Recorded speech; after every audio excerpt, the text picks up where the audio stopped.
네, 안녕하세요. 부동산 오네어 진행의 박구경입니다.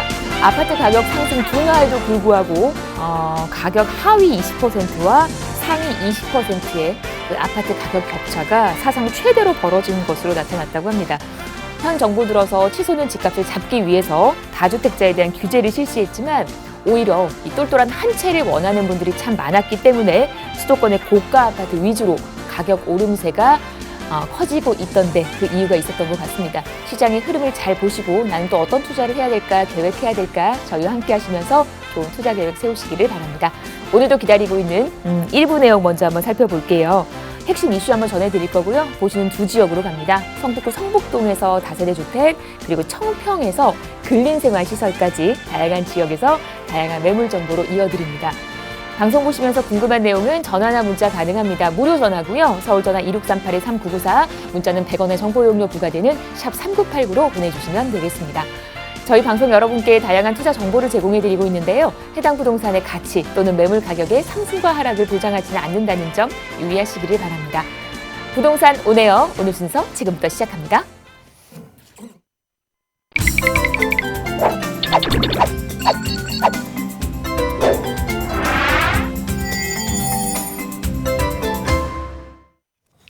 네, 부동산 오네어 저희 오늘 이분과 함께 얘기 나누겠습니다. D&L 종합건설 민철기 대표 모셨습니다. 안녕하세요, 대표님.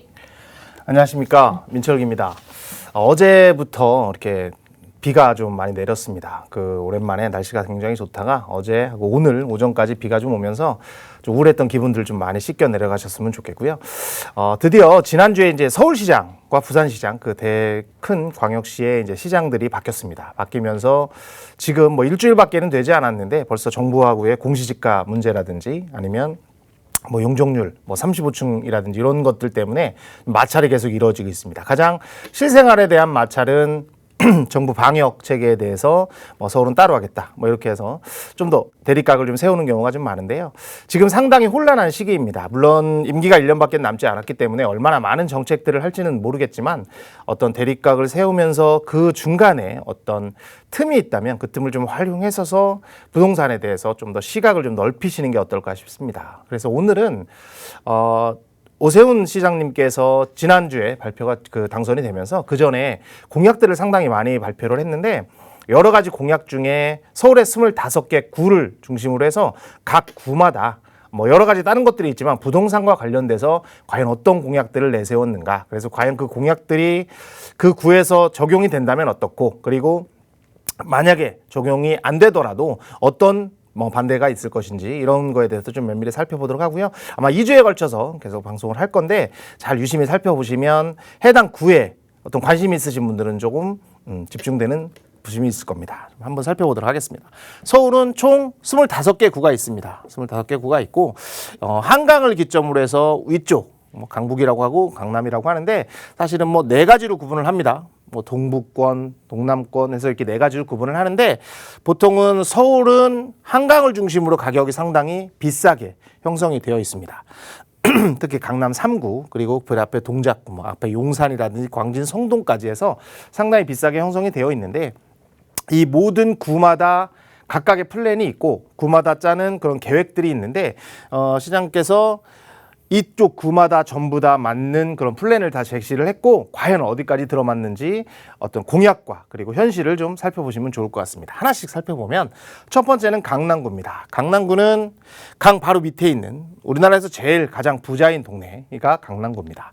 강남구는 많은 이슈가 있지만 특히 4가지 정도를 얘기했는데 첫 번째가 재건축 규제를 완화하겠답니다. 오세훈 시장의 가장 큰 핵심은 크게 2가지가 될 수 있습니다. 재개발이나 재건축을 너무 공공이라든지 어떤 정부에 맡기는 것이 아니고 민간에 약간은 맡기겠다는 취지. 박영선 후보와의 약간 차별점이었는데 박영선 후보는 공공을 해서 예전에 어떤 재개발이나 이런 것들이 공공재개발, 공공재건축 위주로 해서 가서 공공을 30만 원을 만들겠다면 이 오세훈 후보 같은 경우에 오세훈 시장 같은 경우에는 재건축이나 민간의 재건축이나 재개발을 활성화시켜서 인센티브라든지 용적률 완화 같은 걸 활성화시켜서 좀 더 많은 공급을 해서 집값을 잡겠다라는 어떤 극명한 차이가 있었기 때문에 제일 핵심은 강남에 이제 30년 이상 된 압구정동이라든지 여러 가지 강남의 재건축이 도래된 데들의 규제를 좀 완화하겠다. 그 핵심은 바로 용적률을 완화하겠다는 겁니다. 지금 뭐 특히 35층 규제에 대한 부분도 지금 개상이 되고 있고요.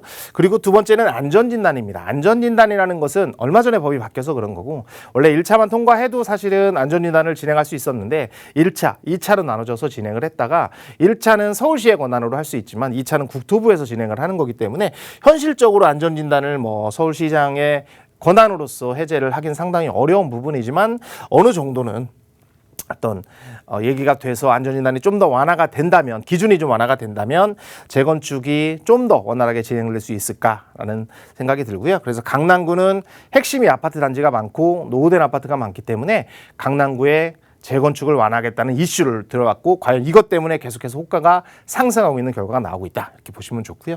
두 번째는 강남 쪽의 제 핵심 삼성동 근처가 될 수 있는데 삼성동 근처가 지금 토지거래 허가로 묶여 있고 올 6월까지가 이제 1년이 끝납니다. 그래서 과연 연장을 할 것이냐 아니면 다시 재지정을 할 것이냐는 논란의 여지가 있지만 그 부분 때문에 토지거래 허가가 묶여서 핵심적인 이유는 바로 영동대로 지하화 즉 삼성과 한전 사이에 있는 영동대로를 지하화시켜서 그거를 공원을 만든다든지 여러 가지를 복합개발로 만들겠다는 거였고 또 국제도시를 계속해서 하겠다는데 서울시장 때문에 그랬던 건 아니겠지만 계속해서 현대가 GBC를 매입을 해서 어떤 계획이라든지 이런 것들이 계속 밀려있는 상태이기 때문에 상당히 오랜 기간이 지났습니다. 거의 11조 가까이의 자금으로 그 땅을 매입해서 공사를 진행을 하는데 많이 밀려있기 때문에 조기 착공을 해서 그쪽 지혜를 발달을 시키겠다라고 해서 이제 그런 공약을 했었고요.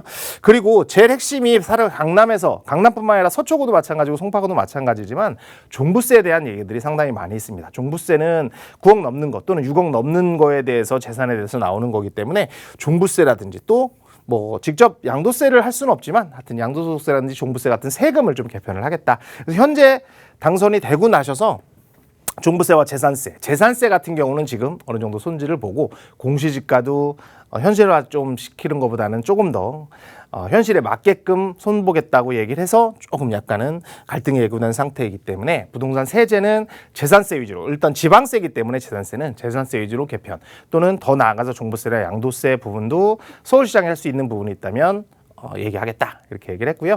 그리고 위례 가천선 그리고 위례 가천선은 밑으로 위례와 가천을 지나가는데 강남의 수서라든지 일부분을 지나가는 부분이 있기 때문에 계속 논의만 되고 있었는데 그 부분을 조기에 착공을 하겠다. 또 위례 신사선도 마찬가지고 그래서 이 지하철을 경전철이 계속해서 진행이 되고 있는데 아직까지 착공을 못하고 있는 부분이 있어서 이런 경전철들은 최대한 빨리 진행을 하겠다라고 공약을 많이 내세웠고 과연 이것들이 지켜지는지를 좀 살펴보시면 좋을 것 같습니다.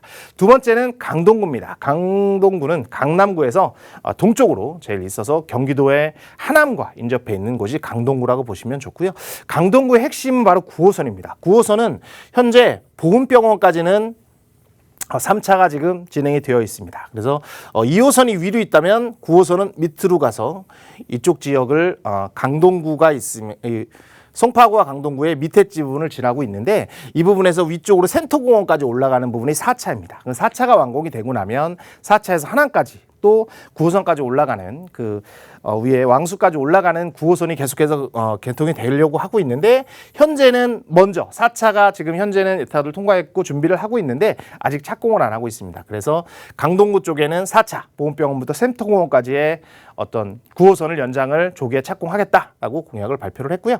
또 하나는 천호동에도 재건축과 재개발이 상당히 많습니다. 천호의 어떤 핵심 지구들 아직까지 진행이 되고 있지 않는 천호 뉴타운 부분도 있고 그리고 오래된 아파트들도 많기 때문에 재개발, 재건축도 속도 있게 추진을 하겠다. 물론 강남구하고 비슷한 내용이긴 한데 빠르게 추진을 하겠다. 강동구에는 둔천주공 아파트 같은 어떤 12,000세대 같은 핵심 단지도 있기 때문에 그런 것들이 별 마찰 없이 진행할 수 있도록 핵심을 도와주겠다라는 부분이 있고요.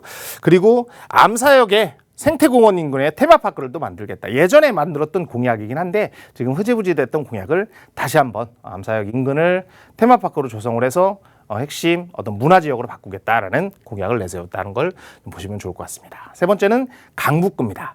강북구는 노도강이라고 부르는 것 중에 하나고 저 강 위쪽에 있는 부분인데 똑같습니다. 강북구도 경전철, 우이경전철이 지나가는데 사실 우이경전철은 환승이 좀 부족했기 때문에 경전철로서 좀 가치가 좀 많이 떨어지고 그리고 가격 상승을 좀 이끌지 못했던 부분이 있는데 우이에서 솔밭공원역이라는 곳에서 방학역, 1호선 방학역 쪽으로의 어떤 라인을 하나 빼서 연장하는 바선이 계속 논의가 되고 있고 이 부분에 대해서 연장을 해서 공사를 하겠다라고 발표를 했고 이 부분은 뭐 시장님 재임 시절에는 꼭 이루어질 내용이고 없었던 곳에 지하철, 경전철이 생기는 거기 때문에 이 지역 일대에서는 상당히 큰 강북구에서는 좋다라고 보시면 좋고 미아 사거리역 근처가 지금은 아시는 대로 미아 뉴타운이라든지 기름 뉴타운 같은 뉴타운이 자리 잡아서 주택이나 이런 것들은 상당히 깨끗하게 변모가 되어 있는데 미아 사거리역 중심으로는 아직까지는 개발이 좀 덜 돼 있습니다. 역 주변으로는 좀 지저분한 것도 있고 예전에 집창촌도 있었던 부분도 있고 해서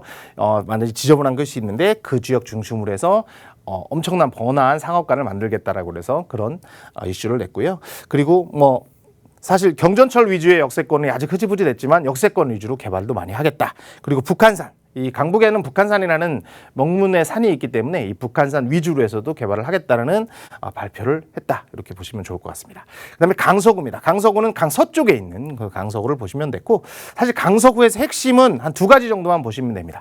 이 제일 큰 중공업 지역이 있는 염창동 지역을 중공업 쪽 위주로 해서 층고라든지 이런 걸 해서 상당히 고밀 개발을 하겠다라는 부분과 또 하나는 사실 김포공항 때문에 강서구의 어떤 배후 세력들, 공항동이라든지 어떤 방화동이라든지 하는 그런 베트타운이 생겼지만 또 하나의 김포공항 때문에 많은 제약이 있습니다. 층고 제한이 있고 뭐 소음도 심하고 해서 그런 부분이 있었기 때문에 그런 층고 제한을 좀 완화를 해주겠다. 그래서 이거는 사실 계속해서 얘기가 나오고 있었는데 뭐 층고 제한에 대한 부분이 풀린다면 뭐 고가의 고층의 빌딩들이 들어서고 아파트들이 들어올 수 있는 큰 호재지만 아직까지는 풀리지 않았는데 이 부분을 좀 완화하겠다라고 했고 이쪽을 통과하는 어떤 서부 광역철도들 많이 있습니다. 원종역, 부천 원종에서 홍대까지 가는 원종 홍대선 또 목동을 지나는 뭐 신월동에서 당산까지 가는 목동선이라든지 서부선 뭐 이 김포공항 일대를 통과하는 서부선이라든지 이런 것들이 논의 중이고 뭐 계획이 되어 있는데 좀 조기에 착공할 수 있도록 하겠다는 부분이 좀 있고요.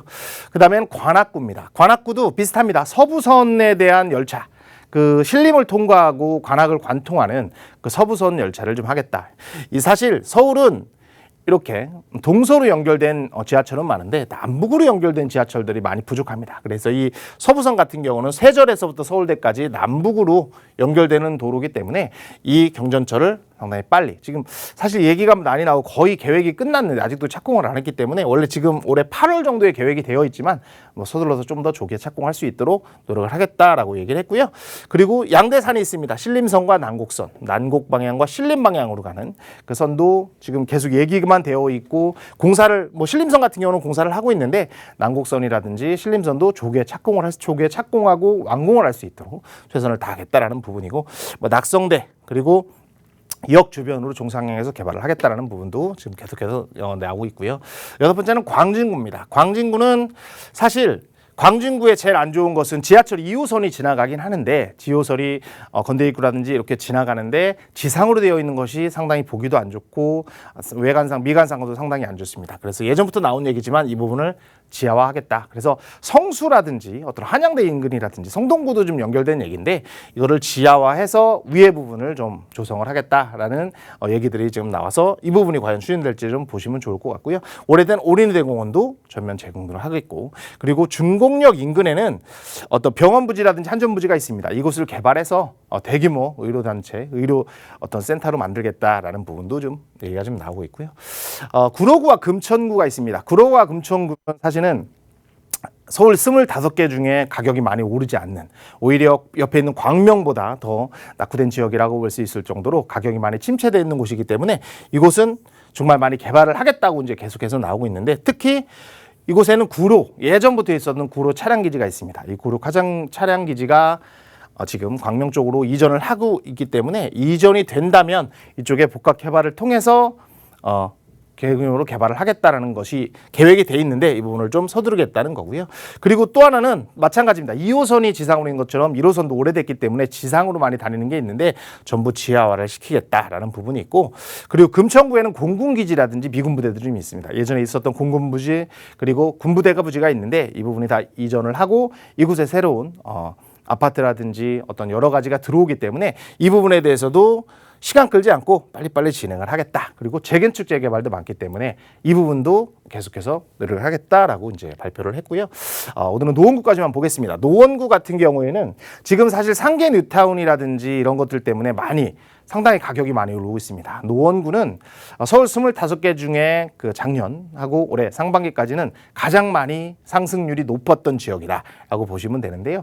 그래서 상계 뉴타운도 그렇고 예전에 30년에 지어졌던 어떤 아파트들이 재건축을 기다리고 있는데 안전진단을 통과한 경우도 있고 안 통과한 경우도 있어서 좀 어느 곳은 바뀌었고 안 바뀌었고 이런 것들이 혼재해 있는 곳이다. 근데 재건축 규제를 여기도 마찬가지로 재건축 규제를 해서 공급을 상당히 많이 하겠다. 안전진단 같은 거를 좀 완화시켜주겠다라고 해서 공약을 내세웠고요. 그리고 사실 이 정부에서 했던 그 정부 중에 태능 그리고 육사 이런 부분에 대해서는 다시 한번 전면 재검토를 하겠다라고 해서 그 부분이 사실 들어오면서 굉장히 쾌적하고 많은 세대들 들어오긴 하지만 그쪽 일대 교통이 상당히 어렵고 그래서 상계뉴타운이나 이 노원구가 상당히 안 좋아질 우려가 있기 때문에 이 부분에 대해서 전면 재검토를 하겠다라는 부분. 그리고 마지막으로 창동 차량기지. 창동 차량기지도 창동역이 있는데 창동역이 지금 다 옮겨지기로 예정이 되어 있고 근데 아직 보상이 안 끝나고 조성이 안 돼 있기 때문에 아직 못 옮겼기 때문에 이 부분을 최대한으로 빨리 움직여서 이 지역 일대를 창동 역세권 개발과 함께 공동 개발하겠다라고 해서 발표를 했고요. 이 외에도 여러 가지가 발표가 있는데 다음 시간에는 다른 구부터 시작을 해서 모든 구를 살펴보는 그런 시간을 갖도록 하겠습니다. 네, 또 이제 서울 안에서 우리가 어떻게 또 이 구역별로, 지역별로 투자를 해야 될지 좀 길을 찾아주는 그런 시간이었습니다. 제가 세미나 정보를 좀 일러드릴게요. 1:1 상담 가능하시거든요. 부동산 소액 투자할 수 있는 또 그 전략을 알려주신다고 해요. 전화 상담 아니면 1:1 대면 상담까지 가능하니까요. 전화 주시고 예약하신 후에 또 좋은 투자 정보 만나보시기를 바랍니다. 궁금하신 내용 전화나 문자 언제나 가능하시거든요. 서울 전화 2638-3994 문자는 샵 3989로 보내주시면 저희가 친절하게 설명 도와드립니다. 자, 이제 지역 얘기로 이어가겠습니다. 먼저 만나보실 곳은 성북구 성북동 기다리고 있습니다. 다세대 주택이고요. 4호선 한성대 입구역과 가깝습니다. 시세가 4억 3천에서 4억 5천. 지금부터 자세한 얘기를 나눠보도록 하죠. 네. 자, 성북동입니다. 어떤 투자 가치 있는지 대표님의 설명 쫙 한번 들어볼게요. 네. 성북동은 부자 동네, 부촌이라는 이미지도 있고 그리고 또 이렇게 좀 낡은 노후주택들이 많이 모여 있는 곳이다라고 이제 두 곳이 혼재되어 있는 곳이라고 보시면 좋고 요즘 신문지상에 상당히 많이 오르락내리는 곳이 바로 성북구입니다. 어떤 문제냐면 지지난주에 이제 공공 재개발이 발표가 됐고 그 중에 가장 큰 규모로 공공 재개발을 신청한 곳이 바로 성북 1구역에 해당되는 곳이기 때문에 그곳 위주로 해서 이슈들이 상당히 많이 나오는 곳이고 그런 곳이 지금 재개발을 하려고 하는 곳이다라고 해서 성북동이 많이 알려져 있는데 오늘 제가 투자 포인트로 잡은 것은 바로 그런 위치에 있는 즉 성북 재개발 1구역 즉 1, 2, 3, 4구역 중에 1구역 4구역은 이제 탈락을 했고요. 1구역은 지금 공공재개발로 들어갔기 때문에 그 안에 있는 다세대 주택을 제가 오늘 투자를 해서 소개를 하는 그런 이제 투자 포인트로 잡았고요. 두 번째는 왜 그러면 이쪽이 얘기가 있느냐. 그래서 세대도 많은 것도 좋지만 입지가 상당히 좋습니다. 서울은 중심 업무지구와 여의도 업무지구 그리고 강남 업무지구로 이렇게 크게 세 가지로 나누는데 이 중심 업무지구에서 상당히 가까운 베드타운이다라고 해서 성북동이 많이 알려져 있습니다. 그래서 이거보다 좀 더 멀리 있는 미아라든지 기름뉴타운 같은 경우가 지금 거의 15억 가까이의 호가를 가지고 있기 때문에 더 입지 좋은 곳, 그래서 충분한 임대 수요가 풍부한 지역이다. 그래서 입지적인 장점 때문에 투자 포인트를 잡았고요. 세 번째는 이곳이 사대문하고 상당히 인접한 곳에 있어서 그래서 이제 사대문의 어떤 핵심 어떤 일자리들과 가깝다고 보시면 좋은데 그래서 역사 문화가 상당히 잘 발전되어 있습니다. 역사 문화를 보존하면서 이쪽을 개발해야 된다는 지구 단위 계획이 설립이 되어 있기 때문에 이 지구 단위로 인해서 난개발이 되지 않고 어떤 주택만 정비가 된다면 상당히 쾌적하게 어떤 문화라든지 어떤 주거를 다 즐길 수 있는 그런 곳이기 때문에 투자 포인트를 잡았습니다. 위치를 한번 살펴보도록 하겠습니다. 위치는 4호선이 이렇게 지나갑니다. 4호선이 바로 밑에가 해화역. 많이 젊은이들은 대학로로 많이 알고 있고 마로니에 공원으로 많이 알고 있고 좀 나이가 드신 분들은 서울대학병원이 있는 곳으로 많이 알려져 있는데 그 회화역이 바로 밑에 있고요. 좀 더 위로 올라가면 좀 전에도 말씀드린 강북구에서도 말씀드렸었는데 미아 뉴타운이라든지 아니면 기름 뉴타운 같은 뉴타운들이 상당히 자리 잡고 그리고 계속해서 얘기 나오고 있는 GTX가 들어서는 광운대 역세권 또 바로 옆에 장윤뉴타운 같은 것들이 자리 잡은 곳이 바로 오른쪽에 있다라고 보시면 좋고, 이곳은 한성대 입구역이라는 것입니다. 한성대 입구가 뭐 이 근처에 있지만 바로 옆에 있지는 않지만, 그래도 한성대 입구역에서 도보로 5분 내로 다 갈 수 있는 바로 이 지역, 우리의 성북 1구역입니다. 바로 옆에가 성북 3구역, 5구역으로 구역을 변경해서 지금 여기도 공공재개발을 계속 추진하고 있는데, 1구역, 3구역, 그리고 2구역과 4구역이 조금 더 오른쪽에 지나가고 있습니다. 그래서 이렇게 넘어가면 이제 종로로 또 갈 수 있는 길이 있고요. 그래서 바로 붙어 있는 곳에 성북 1구역이 있다. 그래서 위치는 이곳이다라고 아시면 좋을 것 같고, 여러 가지 호재가 있지만 가장 큰 거는 동북선은 강북에서, 그리고 또 한양 그 왕십리에서 성동구에서 출발을 하기 때문에 오세훈 서울시장님의 공약이기도 합니다. 이 동북선이 계속 얘기가 나오고, 사실 예타 면제를 통해서 계속해서 가고 있는데 아직 착공을 안 했습니다. 그래서 조기에 착공을 해서 이 동북 지역에 남북으로 횡단하는 열차를 좀 만들겠다라는 핵심 요소가 있고요.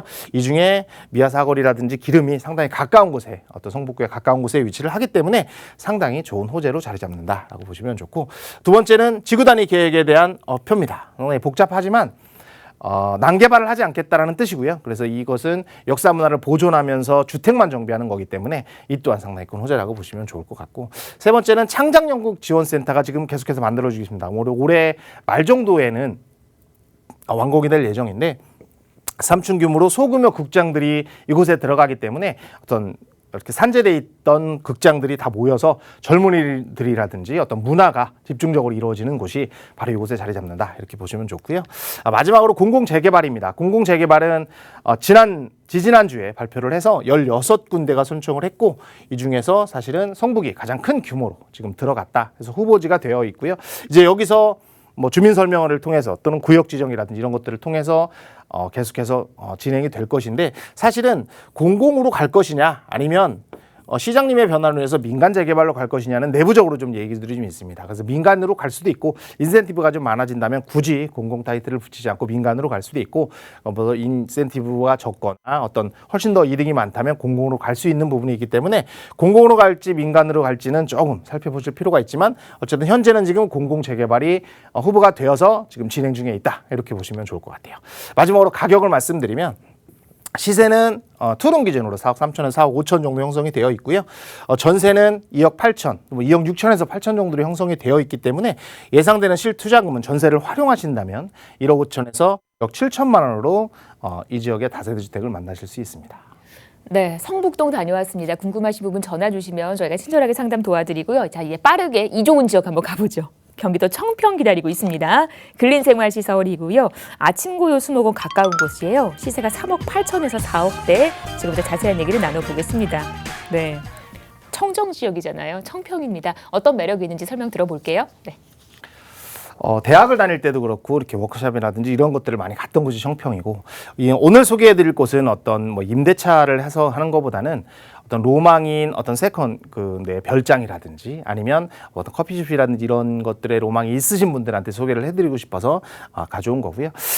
이곳은 청평입니다. 청평은 청평역에서 그렇게 멀지 않은 곳이고 아침고요 수목원에 들어가는 입구에 있는 곳이다, 이렇게 보시면 좋고, 투자 포인트는 사실 뭐 전용 허가를 받아서 어떤 토목공사를 하고 이런 부분이 상당히 어려운데, 그런 것이 다 완료가 돼서 근린생가 시설로 허가를 받은 제 토목이 다 완성된 곳이기 때문에 제가 추천을 했고요.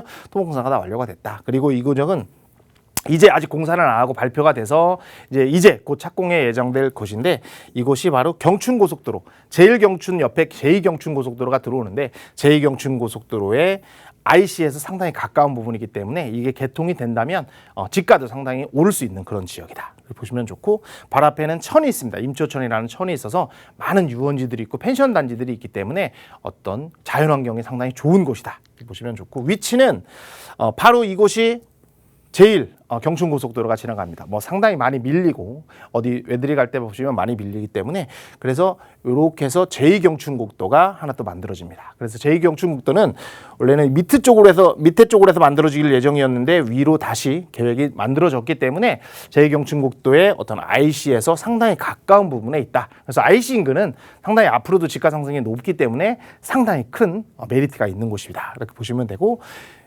내려가서 있는 곳이 바로 아침고요 수목원입니다. 한 번도 가보시지 않은 분이 없을 정도로 인기가 많은 곳이기 때문에 유명한 곳입니다. 그럼 호재들을 보면 바로 근처에 아침고요 수목원이 있다. 그래서 상당히 많은 유동 인구가 있어서 뭐 커피숍이라든지 아니면 좀 별장식으로 쓸수기에 상당히 좋은 곳에 위치한 그런 곳이다 이렇게 보시면 좋고, 두 번째는 가장 핵심은 경춘국도입니다. 제2경춘국도가 예타가 면제가 됐고 이제 실시 계획을 만들고 있기 때문에 실시 계획에 따라서 이제 조만간에 내년 정도에 착공을 할 예정인데, 두 번째 대성리 지나서 청평에 있는 IC가 인근 한 300m 정도 거리기 때문에 차로 한 2, 3분 정도면 갈 수 있는 곳에 인터체인지가 생긴다. 그래서 상당히 큰 호재다 이렇게 보시면 좋고, 세 번째는 바로 앞에 이렇게 강이 있습니다. 그래서 뭐 여름에는 상당히 많은 관광객도 오고 그리고 즐길 수 있는 그런 곳이다라고 보시면 좋고, 그래서 마지막으로 가격을 한번 정리를 해드리면, 시세는 사실 뭐 시세라고 얘기하긴 그렇지만 지금 현재 한 400평 정도 규모로 근린생활시설이 만들어져 있기 때문에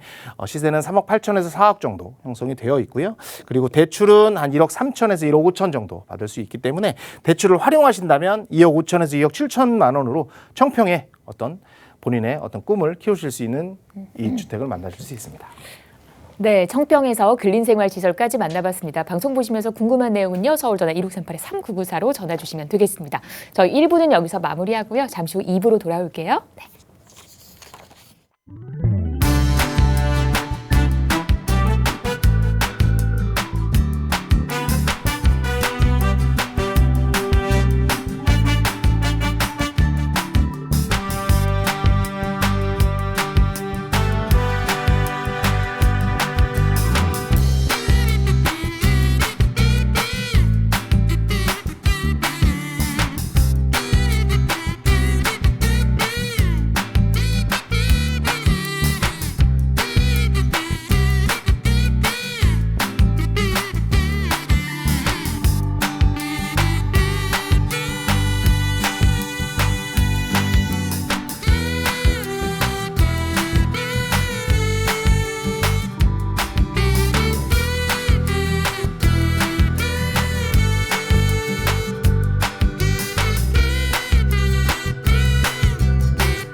네, 부동산 오네요. 생방송으로 함께하고 계십니다. 방송 보시면서 궁금한 내용은 전화나 문자 언제든지 가능하시고요. 서울전화 2638-3994로 함께하시면 됩니다.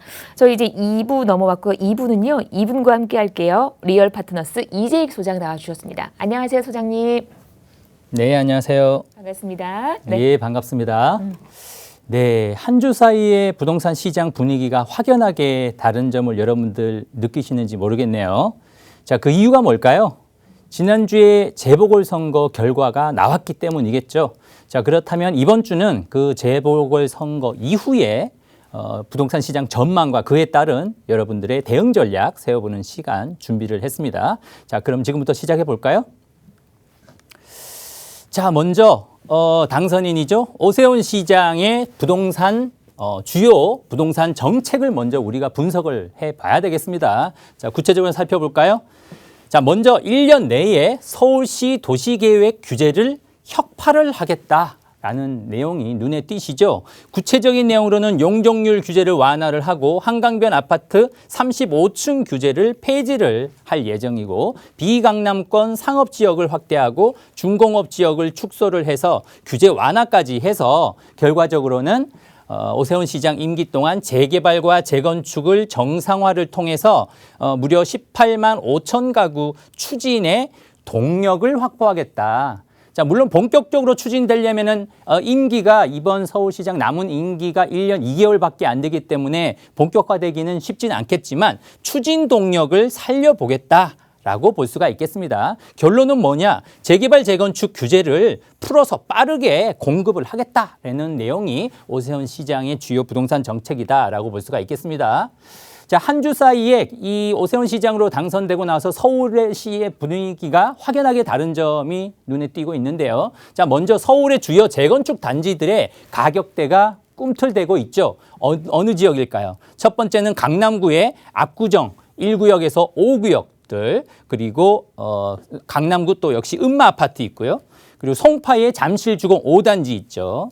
그리고 마포의 성산시형 있고요. 양천구의 목동 일대의 구시가지의 신시가지 일대의 오래된 아파트, 30년 차 된 아파트들 재건축될 만한 아파트가 굉장히 많고요. 그리고 강북에서는 유일하게 노원구에 상계주공 일대에 오래된 아파트들이 밀집되어 있다. 이들 지역부터 지금 꿈틀대기 시작해서 여러분들이 보도자료를 보시는 바와 같이 많게는 뭐 억 단위로 가격이 뛰고 있다라는 분위기도 감지가 되고 있고, 그리고 또 유독 눈에 띄는 지역 중에 하나가 성수동의 전략정비구역 지역이 있는데요. 이 지역의 경우는 그동안 지난 그 서울시장이었죠. 박원순 시장의 도시계획 중에 35층 룰이 있었죠. 35층 이상 아파트는 짓지 못하게 했던 시기에서는 성수동 전략정비구역 1, 2, 3, 4지구가 추진 동력을 잃었다가 이번에 서울시장 오세훈 시장으로 당선되고 나서 이들 지역이 35층 이상 지을 수 있게 바뀔 수 있다라는 기대감 때문에 꿈틀대기 시작했다. 자, 재건축을 우선으로 해서 그 주변부 일반 아파트까지도 어느 정도는 좀 활기를 띠는 분위기로 가고 있다. 그에 맞춰서 여러분들이 투자 전략이라든가 내 집 마련 전략을 세우실 필요가 있겠다라는 말씀을 드릴 수 있겠습니다. 하지만 오세훈 시장 당선되고 나서 부동산 정책에 기대도 이렇게 있지만 그리고 반대로 우려도 감지가 되고 있죠. 그 이유가 뭘까요? 첫 번째는 현 정부와 정책 기조가 좀 차이를 띠고 있기 때문에, 물론 현 정부도 임기가 한 1년 정도 남아 있지만 아무래도 현 정부와 서울시 시장과의 부동산 정책에 좀 차이점이 있다라는 부분. 두 번째는 서울시 의회가 되겠습니다. 서울시 의회의 의석이 얼마나 되는지 아시는지요? 자, 지금 109석이나 되는데요. 109석 중에 중요한 거는 민주당, 지금 여당의 의석수가 몇이나 될까요? 무려 90%가 넘는 101석을 차지고 하고 있기 때문에 지금 국민의힘당에 있는 서울시장의 오세훈 시장과 그리고 101석을 차지하고 있는 서울시 의회하고의 마찰이 커질 수밖에 없기 때문에 짧은 1년 2개월 동안 사실상은 많이 할 수 있는 일은 많지는 않다라는 전제를 깔고 하나하나 살펴볼까요? 첫 번째는 35층 룰 폐지 부분. 이 부분은 시의회 의견 청취를 필요로 한다라고 되어 있죠. 의견을 청취하는 거기 때문에 이 룰, 35층 룰을 폐지하는 거는 충분히 가능하겠다라고 볼 수가 있겠고요. 용적률 완화는 한번 볼까요? 시조례 개정을 해야 되고, 그리고 시의회, 시조례를 개정하려면 시의회 동의를 필요로 한다는 거죠. 아까 제가 뭐라고 말씀드렸죠? 101석이 민주당 의석을 차지하고 있다는 점이죠. 이런 부분들이 걸림돌이다라고 볼 수가 있겠고요. 그리고 지구 단위 계획 구역 지정은 어떨까요? 도시계획위원회를 통과하면 되는데 시장 의지로 충분히 가능하겠다. 즉 35층 룰을 폐지한다라든지 지구 단위 계획을 구역 지정한다라는 부분들은 서울시 의지대로 가능한 부분이다라고 볼 수가 있겠고요. 재건축 안전진단은 어떨까요? 도정법을 개정을 해야 되는데 국토부의 권한이라는 거죠. 재건축 안전진단 통과 여부는 국토부 권한이기 때문에 짧은 1년 2개월 남은 서울시장 임기 동안 추진하기는 사실상은 쉽지는 않다. 그리고 재개발 구역 지정은 어떨까요? 시조례를 개정하면 되는데 이 역시 시의회의 동의가 필요하다. 역시 이런 부분들이 걸림돌이다라고 볼 수가 있겠습니다. 그러니까 즉 전반적으로 이런 어떤 어려움 때문에 짧은 1년 2개월 동안 오세훈 서울시장이 많은 일을 할 수는 없지만 저는 다르게 또 해석을 해볼 수가 있겠습니다. 이유가 뭘까요? 두 가지가 있습니다. 첫 번째, 자, 먼저 최근에 보궐선거에 부동산 민심이 확인됐다는 점이죠. 자, 민심 확인됐기 때문에 무작정 현 정부와 의회에서 오세훈 시장의 서울시 도시계획 개정 부분에 대한 것을 반대할 수만은 없을 것이다라는 부분입니다. 자, 대표적으로 내년에는 뭐가 있습니까? 내년 3월 9일에 대선이 있습니다. 자, 그리고 두 번째는 6월 1일은 뭐가 있습니까? 지방선거가 있죠. 지방선거 때 바로 지금 109석을 차지하는 서울시 의원을 새로 선출하기 때문에 과연 이번 재보궐선거와처럼 부동산 민심이 자칫 작동하기 시작한다고 하면 이런 선거판에 영향을 줄 수가 있다는 점에서 오세훈 서울시장의 어떤 개발 정책을 무작정 반대할 수만은 없을 거다라는 점에서 오히려 저는 긍정적으로 오세훈 서울시장의 부동산 정책이 추진될 가능성이 높게 점쳐진다라고 볼 수가 있겠습니다. 자, 한 가지 대표적인 예로 보궐선거 이번에 이후에 정부의 움직이도 조금씩 태도가 달라지고 있는데요. 부동산 정책 재검토를 시작했다라는 보도 자료가 흘러나오고 있습니다. 즉, 그 원인은 바로 부동산 정책에 대한 민심이 확인돼서이다라는 부분이죠. 그렇기 때문에 내년에 대선, 내년에 또 지방선거 있는 상황에서 부동산 정책에 지금 민심이 계속 지금처럼 유지된다라고 하면은 현재의 부동산 정책을 조금 수정을 할 필요가 있겠다. 수정 보완이 불가피하다라는 부분이죠.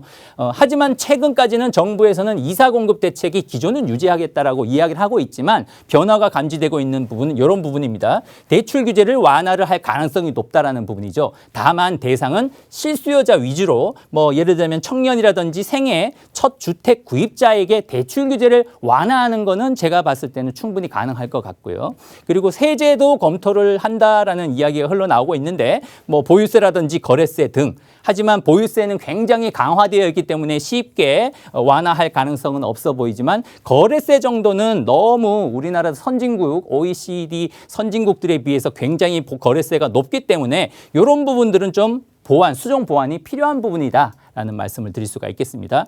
무엇보다도 오세훈 시장의 경우는 서울시 차원에서 오히려 공시가 전수조사를 할 계획이라고 하죠. 그리고 그 결과에 따라서 그 공시가의 경우는 서울시 자체적으로는 정부에 내년에는 공시가를 동결을 해달라고 협의를 하겠다라는 내용이 나오기 때문에 이처럼 현 정부의 부동산 정책 세제 부분과 오세훈 시장하고의 큰 차이를 띠고 있기 때문에 이런 부분들이 부동산 여론에 민심에 영향을 줄 수밖에 없겠다라는 부분이 되겠고요.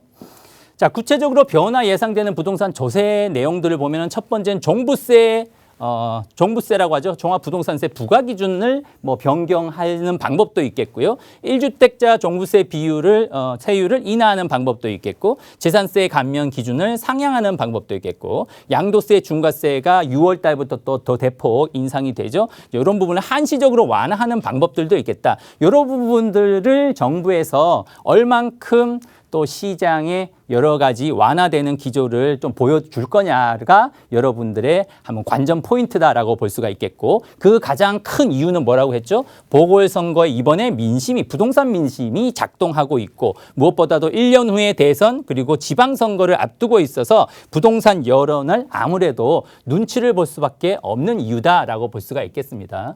자, 결론을 말씀드리면 이번 재보궐선거에 따라서 앞으로 전개될 부동산 시장을 전망을 해본다라고 하면 재개발, 재건축은 개발 기대감으로 지금처럼 상승세를 유지할 가능성이 굉장히 높다라고 볼 수가 있겠고요.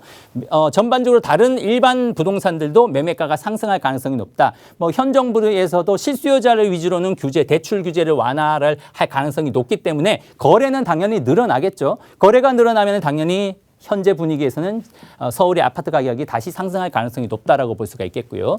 규제 대상 제외 지역의 위주로는 매수가 늘어나면서 상승할 가능성들도 높다라고 볼 수가 있겠고, 그리고 현 정부가 추진하고 있는 공공주도 정비 사업은 오히려 약화될 가능성이 높다. 그 대표적인 이유는 이번 보궐선거의 결과 때문이기도 하고, 그리고 LH 공공주도 사업에 대한 불신이 굉장히 커져 있기 때문에 그렇다라고 볼 수가 있습니다. 자, 결론은 바로 앞으로 서울 집값은 당분간 단기적으로는 이런 국면 때문에 상승할 가능성이 높고, 중장기적으로는 오세훈 시장의 이런 개발 정책 방향성으로 본다라고 하면 공급이 활성화되기만 한다면 중장기적으로는 안정될 가능성이 높다라고 볼 수가 있다라는 부분들을 여러분들 참고하셔서 재테크 전략이라든가 내 집 마련 전략 세우시면 도움이 되겠습니다. 네, 이제 선거 후에 우리가 어떤 식으로 좀 대응을 해서 투자 계획을 세워야 될지 얘기를 들려주셨고요. 자, 소장님 좀 짧게 저희 이제 세미나 1:1 상담 정보를 좀 주실까요? 네. 자, 이제 여러분들이 또 다시 고민을 시작을 해야 되는 시기이기 때문에 또 여러분들의 고민을 해결해 드리도록 하겠습니다. 여기 보이시는 아래의 전화번호 2638-3994번, 2638-3994번으로 전화 주시면 여러분들의 내 집 마련 전략이라든지 재테크 전략에 대해서 같이 고민을 해 드리도록 하겠습니다. 네, 전화 주시고 또 상담 예약 잡으시기를 바랍니다. 자, 그럼 지금부터 이제 지역 얘기를 한번 이어가 볼게요. 먼저 가실 곳은 중구 만리동입니다. 서울역 주변이거든요. 서울역에서 걸어서 2분 거리의 투룸 다세대 주택입니다. 시세가 3억 7,500에서 4억 9,500선. 지금부터 자세한 얘기 들어보도록 하죠. 서울의 핵심 지역입니다. 중구 만리동 어떤 매력이 있는지 설명 한번 들어볼게요. 네. 자, 그만큼 부동산 시장의 흐름이 또 상당 부분 바뀌는 분위기이기 때문에 이럴 때는 가장 입지가 좋은 지역들을 공략하면 좋겠다. 대표적인 지역이 어딜까요? 중구, 만리동 이런 핵심 지역을 공략하면 좋겠다라고 말씀드릴 수가 있겠고요. 이 지역은 서울역에서 도보로 2분 정도 거리밖에 안 되는 초역세권이라는 점, 그리고 예상 실투자금이 1억 3천에서 한 1억 6천 정도밖에 안 되는 이 핵심 지역 치고는 투자금이 굉장히 작다라고 볼 수가 있겠습니다. 자, 대표적인 투자 포인트는 개발 이슈 중에 서울 북부 역세권 개발이 있고요. 그리고 광역 입체 교통 체계 구축되고 있다는 부분, 그리고 서울역에서부터 용산역이 지하화되기 때문에 앞으로 제2의 강남이 기대되는 지역이다라고 볼 수가 있겠습니다. 그러니까 부동산은 뭐니 해도 입지가 가장 중요하다고 말씀드렸죠. 자, 만리동이라고 하면 바로 서울역하고 쫙 달라붙어 있는 지역이 이 지역이 만리동인데, 이 주변의 입지적인 장점을 보면은 강북 중심 업무 지역이라든지 공동역 업무 지역, 용산 업무 지역, 여의도 금융 업무 지역하고 굉장히 가깝기 때문에 여러분들이 항상 부동산을 투자를 할 때 걱정하시는 공실의 우려가 전혀 없다라는 부분, 그리고 젊은들이 많은 명문 대학교가 밀집했다는 부분, 그리고 강남 접근성까지 가까워지고 있죠. 신분당선이 지금 착공이 들어가 있기 때문에 2, 3년 후면은 강남 접근성까지 한 20분대로 단축이 될 뿐만 아니라 대형 이슈라고 볼 수 있는 GTX A 노선이 서울역을 지나서 삼성역까지 연결이 되면 한 4년 후에는 직주 근접 거리가 한 10분 정도, 강남 접근성이 10분 정도로 단축되는 지역이 바로 만리동 서울역이다라고 볼 수가 있겠습니다. 자, 위치를 보면은 당연히 바로 용산 위에 있는 서울의 가운데 있는 위치가 되겠고요. 그리고 최근에 GTX A 노선 이슈라든지 GTX B 노선이 만나는 이 더블 역세권에 있는 지역, 서울역이 바로 맞닿아 있는 곳이 만리동이다라고 말씀을 드렸고요. 자, 그리고 그 외에 개발 이슈 중에도 GTX A 노선, GTX B 노선, 그리고 신안산선, 수색 광명선, 신분당선 등 추가로 5개 노선이 증설될 예정으로 있다라는 부분들도 앞으로 꾸준히 수요자들이 늘어난다라고 볼 수가 있겠죠. 그리고 서울역에서부터 용산역까지 지상철이 지하화되면서 상부가 복합 개발될 예정인데, 그렇게 되면 이 서울역 주변에 있는 만리동뿐만 아니라 용산역 주변 그리고 철로 주변에 집가가 상승하면서 부동산 가격이 상승할 가능성이 굉장히 높다라는 부분에서 타이밍도 지금이 아주 찬스다라고 볼 수가 있겠고요. 더 확대해 보면 바로 서울역이 이 위치고요. 그리고 바로 위에 북부 역세권 개발이 본격적으로 추진이 되기 시작했기 때문에 바로 옆에 있는 만리동을 주목할 필요가 있겠다. 이 사이를 연결하는 7017로를 통해서 만리동과 이쪽 남대문 일대가 연계가 되면서 앞으로 이 서울역 일대, 만리동 일대 이 지역이 세계적인 한국의 서울의 관광 명소가 될 가능성이 높아졌다라는 부분이고요. 바로 복합 개발되는 지역이 바로 요 위치죠. 서울역 북부 복합 개발되는 위치에 지금 최근에 조감도를 보면 호텔이 들어서게 되고요. 그리고 세동에 고층 오피스가 들어서게 되고요. 그리고 주거형 오피스텔도 들어서고 아래층은 판매 시설이 들어섬으로 인해서 바로 뒤쪽에 보이시는 만리동 일대가 점점 주거 환경이 높아진다. 그렇다면 주거 환경이 높아진다는 부분은 그만큼 땅값도 상승하고 집값도 상승한다. 그러면 타이밍이 지금이 아주 찬스다라는 말씀을 드리고 싶고요. 자, 마지막으로 이 지역의 투룸 다세대 주택의 시세를 보면 3억 7,500에서 한 4억 9,500에 형성되어 있고요. 전세가를 빼보면 실제로 투자되는 돈은 1억 3천에서 한 1억 6천 정도 형성이 된다. 향후의 미래 가치를 본다라면 서울역 인근에 있는 만리동을 주목할 필요가 있겠다 말씀드리겠습니다. 네, 이렇게 중구 만리동 소식 전해주셨습니다. 궁금하신 부분 아래 번호 전화 주시면 상담 가능하고요. 자, 이제 다음 지역, 이번엔 서초구 서초동 기다리고 있습니다. 강남권이고요. 1.5룸 주거용 오피스텔 3호선 남부터미널역과는 걸어서 5분 거리입니다. 시세가 2억 6,500에서 3억 2천대. 지금부터 자세한 얘기 들어보도록 하죠. 지역 설명이 딱히 필요 없는 서초동입니다. 어떤 매력이 있는지 그래도 설명 한번 들어볼게요. 네.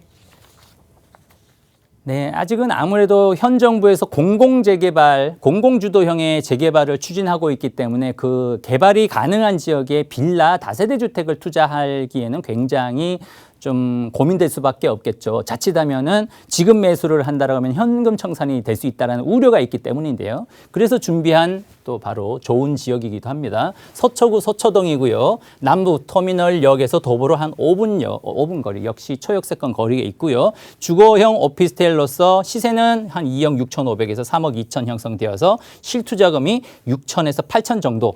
강남구 서초구 일대라고 하면은 실투자금이 한 6천, 8천 정도라고 하면 투자금이 굉장히 착하다라고 볼 수가 있겠습니다. 자, 이 지역의 장점들을 보면 최상의 입지적인 종점을 갖추고 있다는 부분, 그리고 다수의 개발 이슈가 풍부하고요. 지금과 같이 저금리 시대의 소액 투자로 각광받는 상품이다라고 볼 수가 있겠습니다. 뭐니 해도 부동산 입지라는 말씀 드렸죠. 서초동이 바로 여기고요. 주변부를 살펴보면 강남 중심 업무 지역이 가깝고 국제교류 복합지구가 들어서는 지역하고도 가깝고요. 그리고 고가 밀집 지역 압구정동이라든지 반포동 일대, 그리고 대추동, 도곡동하고 가까운 위치다. 그리고 개발 이슈로는 신분당선도 지금 착공에 들어가 있기 때문에 한 3년 후가 개통이 될 예정으로 되어 있고요. GTX C 노선, 그리고 GTX A 노선, 이 노선이 지나가는 위치, 그리고 위례 신산선까지 연결될 예정이기 때문에 이 서초동 일대는 뭐 지금도 그렇지만 앞으로도 굉장히 유망한 지역이다라고 볼 수가 있겠습니다. 또 이번에 그 재보궐선거에서도 이슈가 되기도 했죠. 이 반포 RC에서부터 양재 RC가 지하화될 가능성이 높아졌다. 지하화되고 이 상층부를 주택도 짓고 공원도 짓겠다라는 이야기가 흘러나왔기 때문에 이 개발 이슈는 이제는 가시권에 들어왔다라고 볼 수가 있기 때문에 주목할 필요가 있겠다라는 말씀 드릴 수 있겠습니다. 그리고 서초동 롯데 칠성부지가 있죠. 이 지역 지금 보시는 그림과 같이 굉장히 이 금싸라기 땅에 낙후되어 있는 지역을 63층 높이의 초고층 건물들이 들어서기 때문에 이 지역에 고급 수요자들이 많이 들어서게 되겠죠. 그렇게 되면 젊은 일자리가 창출되면서 젊은 직장인들이 늘어난다면 주변부의 이런 소형 주거용 오피스텔의 인기는 당연히 높아질 수밖에 없겠다라는 말씀을 드릴 수가 있겠고요. 이 지역 역시 서초역에 있는 서초동 옛 정보사 부지 용지죠. 이 지역도 역시 복합 개발이 이제 시작이 되는데요. 빠르면은 내년부터 착공이 들어가서 완공 시점은 한 2023년에서 2024년 정도 되는데 여기에 들어오는 시설들을 보면 오피스죠. IT 업종, 바이오 업종, 금융 업종, 스타트업 업종, R&D, 문화 상업 시설, 공원까지 유치가 되기 때문에 이처럼 복합 개발되는 지역, 젊은 일자리 창출이 굉장히 많은 지역 주변부에 당연히 인기 있는 주택형이 어떤 걸까요? 소형이겠죠. 소형 아파트 내지는 뭐 다세대 주택 내지는 이렇게 주거용 오피스텔 쪽으로 공략을 해 놓는다면 당연히 뭐 공실 걱정 없이 임대 사업도 꾸준히 잘 되고 또 시세 차익도 노려볼 수 있겠다라는 말씀 드릴 수 있겠고요. 그리고 남부 터미널도 있는데요. 남부 터미널 역시 이렇게 현재는 이런 모습, 이렇게 낙후된 모습을 띠고 있는데 이 모습이 복합 개발이 되면서 대형 쇼핑몰과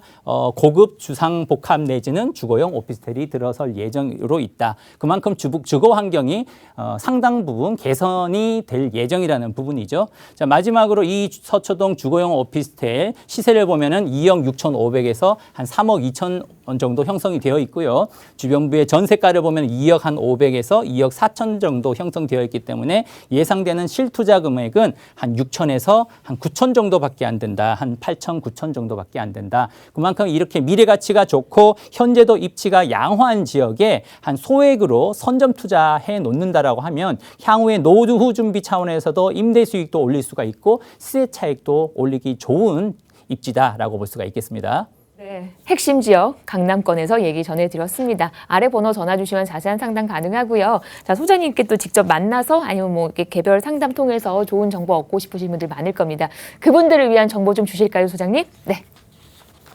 네, 드디어 또 불확실성이 많았던 그 재보궐선거 결과도 나왔고요. 그리고 날씨도 굉장히 따뜻해졌습니다. 여러분들이 임장 활동하기도 좋은 시기가 왔고요. 그만큼 여러분들이 다시 고민이 되는 거는 여윳돈으로 투자를 하는 것이 더 유리할 건지, 예금하는 것이 유리할 건지, 내 집 마련을 하는 것이 좋은 건지에 대한 고민이 다시 생기기 시작하셨는데요. 혼자 고민하지 마시고 언제든지 전화 주시면 됩니다. 아래에 보이는 6938-3994번, 2638-3994번으로 전화 주시면 여러분들의 고민을 같이 해결해 드리도록 하겠습니다.